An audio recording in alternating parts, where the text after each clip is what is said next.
Hello friends, welcome back to my YouTube channel. Friends, welcome करता हूं अपने YouTube channel पे। आज की वीडियो हम आपसे बात करने वाले हैं जेएसएस के बारे में। आपको भी पता है AKTU के नंबर 1 कॉलेजेस है। मोस्टली स्टूडेंट और प्रेफर उनके पेरेंट्स जो प्रेफर करते हैं वो अधिकतर आपके AKTU के 2 से 3 कॉलेजेस मैंने देखे हैं और स्टूडेंटों से बात की है। बहुत मोस्टली प्रेफर करते हैं कि जैसे अजय कुमार गर्ग हो गया, काइट हो गया, जेएसएस हो गया और आपका GL बजाज भी बहुत इसी लिस्ट में आ जाता है। फिर उसके बाद NIT हो गया। बहुत सारे कॉलेजेस AKTU के हैं।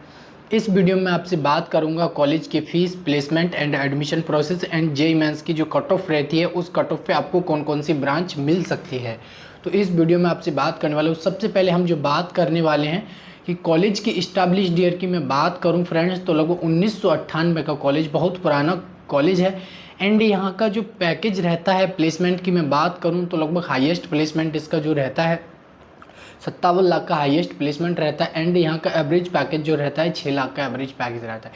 मीडियन में अगर मैं बात करूँ तो लगभग 4.5 लाख का रहता है। 2023 में मैंने देखा तो लगभग 2023 का ये तो मैं बताने वाला हूँ। जो बताया है लगभग 2022-23 का बताया है। अब जो मैं बता रहा हूँ लगभग करीब NRF डेटा के बिहाफ पे मैंने देखा तो लगभग 5.5 तक का यहाँ का एवरेज पैकेज है।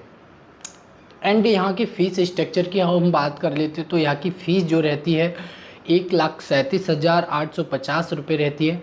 एंड हॉस्टल फ़ीस की अगर मैं बात करूँ तो यहाँ का हॉस्टल फ़ीस बहुत कम बजट में रहता है। यानी कि अगर मैं बात करूँ लगभग 96,000 रुपये पर ईयर फ़ीस रहती है हॉस्टल फ़ीस की। देन यहाँ पे एडमिशन प्रोसेसिंग के लिए आपका 10-12 में लगभग 50% आपका प्लस होना ज़रूरी है। JEE मेंस एग्ज़ाम आप दिए हुए होने चाहिए। एंड AKTU की काउंसलिंग के थ्रू यहाँ पे एडमिशन होता है। एंड कभी कभी क्या होता है कि यहाँ पे 12th के बेसिस पे भी आपको यहाँ पे कुछ सीट मिल जाती है AKTU की मोस्टली कॉलेजेस में। कभी कभी क्या होता है स्टूडेंट का 12th का मतलब अकेडमिक अगर अच्छा खासा 90+ है तो वहाँ पे कॉलेज उसको सीट दे देता है स्टूडेंट को। देन यहाँ पे अगर जैसे कि मैं बात करूँ NRIF डेटा की तो सबसे पहले मैं NRIF डेटा की मैं बात कर लेता हूँ। देन उसके बाद हम JK कट ऑफ की बात करेंगे, किस कट ऑफ पे कौन सा कॉलेज है। एंड आप वीडियो के एंड तक बने रहिएगा, बहुत सारी चीज़ें मैं आपको इसमें बताने वाला हूँ। एंड यहाँ का मैंने NRIF डेटा जब मैंने चेक किया तो यहाँ का NRIF डेटा में यानी टोटली स्टूडेंट जो जिनका बैच 2021 से 22 का बैच वाले स्टूडेंट जो थे वो 901 स्टूडेंट का टोटल कम्प्लीटली बैच था। जिनमें से स्टूडेंट जो प्लेस्ड हुए थे 595 स्टूडेंटों को जो पैकेज लगा था वो लगभग 4.5 लाख का पैकेज लगा था।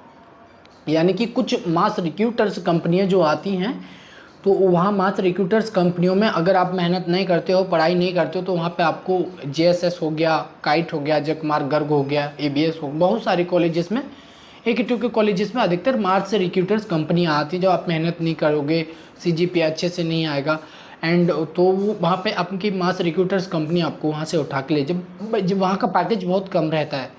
एंड यहाँ पे और 2022 और 23 के डेटा की मैं बात करूँ तो 898 स्टूडेंट रहे थे टोटल कम्प्लीटली। देन जिसमें से 620 स्टूडेंट लगभग प्लेस्ड हुए थे जिनका पैकेज 5,59,000 सॉरी 79,000 5 लाख लगभग मान के चलो 5.5 लाख तक का उनका पैकेज लगा था एवरेज पैकेज 620 स्टूडेंटों का। और जो स्टूडेंट बचे जो कि आपका हाईएस्ट पैकेज में आ गए कुछ और कुछ उनसे लोएस्ट में पहुंच गए तो ये यहाँ का पैकेज रहता है। यानी कि पैकेज ओवरऑल लगा के अगर जैसे कि मैं बात करूँ तो यहाँ पे मोस्टली मतलब सही ठीक ठाक रहता है, नॉर्मली रहता है। अब हम जो बात करते हैं कि यहाँ पे जो एडमिशन होता है AKTU की काउंसलिंग के थ्रू, देन वहाँ की जो कट ऑफ रहती है क्या रहती है कि आपको CS ब्रांच इस पे मिल पाएगी जनरल कैटेगरी वालों पे, EWS वालों पे, OBC वालों पे, ST वालों की। मैं आपको कैटेगरी वाइज आपको कट ऑफ बताते रहूँगा। सबसे पहले अगर मैं बात कर लूँ CSC ब्रांच के लिए यानी कि जनरल कैटेगरी की जो कट ऑफ रहती है लगभग 77,000 आपकी कट ऑफ है JEE में।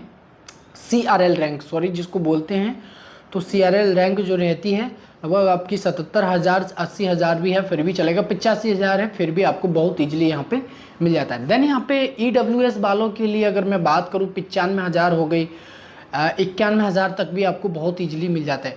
एंड यहाँ पे अगर जैसे कि EWS वालों की एंड यहाँ पे ओबीसी वालों की अगर मैं बात करूँ तो लगभग 95 से 98 1 लाख भी है फिर भी चलेगा। एंड यहाँ पे एससी कैटेगरी वालों को 2.5 लाख पर भी सीएस मिल जाता है।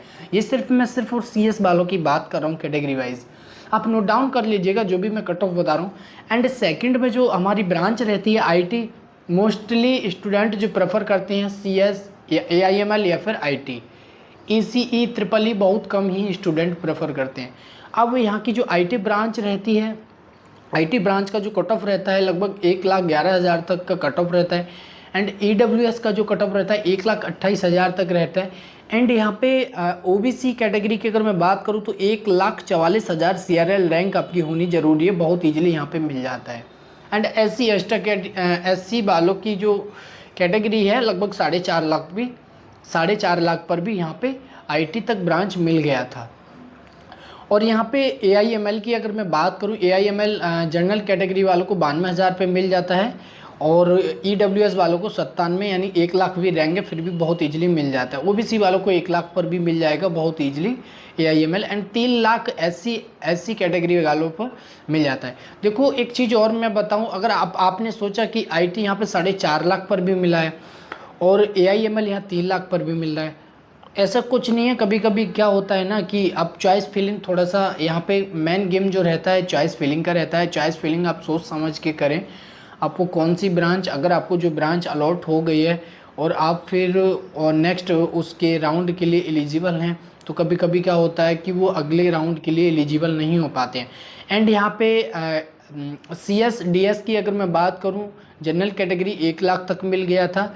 एंड फ्रेंड्स ईडब्ल्यूएस वालों को 1,13,000 तक मिल गया था, ओबीसी वालों को 1,14,000 तक भी मिल गया था और एससी वालों को लगभग 4.5 लाख सीआरएल रैंक पर भी मिल गया था। अब मेन ब्रांच जो हमारी आती है ईसीई, 2.5 लाख पर जनरल कैटेगरी वालों को बहुत ईजिली मिल जाता है। एंड ईडब्ल्यूएस वालों को लगभग 3 लाख भी मिल जाएगा बहुत ईजिली, ओबीसी वालों को भी 3 लाख पे मिल जाता है। एंड एससी वालों को 6 लाख तक भी यहाँ पे ईसीई ब्रांच मिल जाता है। स्टूडेंटों को, बहुत सारे स्टूडेंटों को पता नहीं रहता है कि उनको 6 लाख तक भी ब्रांच मिल रहा है या नहीं मिल रहा है। वो जाके बहुत स्टूडेंट ऐसे हैं जो कि और कॉलेजों में, जिनकी यूनिवर्सिटियों में एडमिशन ले लेते हैं, यूनिवर्सिटियों की फ़ीस ज़्यादा रहती है बट उनको पता नहीं रहता है कि मुझे इस कॉलेज में इस रैंक पे मिल पाता है या नहीं मिल पाता है।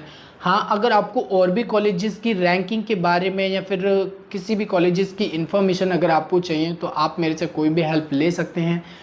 फ्रेंड्स, अगर आई होप, उम्मीद करता हूँ इस वीडियो में आपको जीएसएस के बारे में सारा इन्फॉर्मेशन मैं आपको दे चुका हूँ। अदरवाइज़ और कुछ भी डीपली जानना हो एडमिशन प्रोसेसिंग के बारे में कि इसमें और एडमिशन कैसे भी होता है, तो यहाँ पे 2-3 प्रोसीजर होता है। बट मैं सिर्फ जेई के बारे में ही बात करने वाला हूँ इसमें, और बात की है मैंने।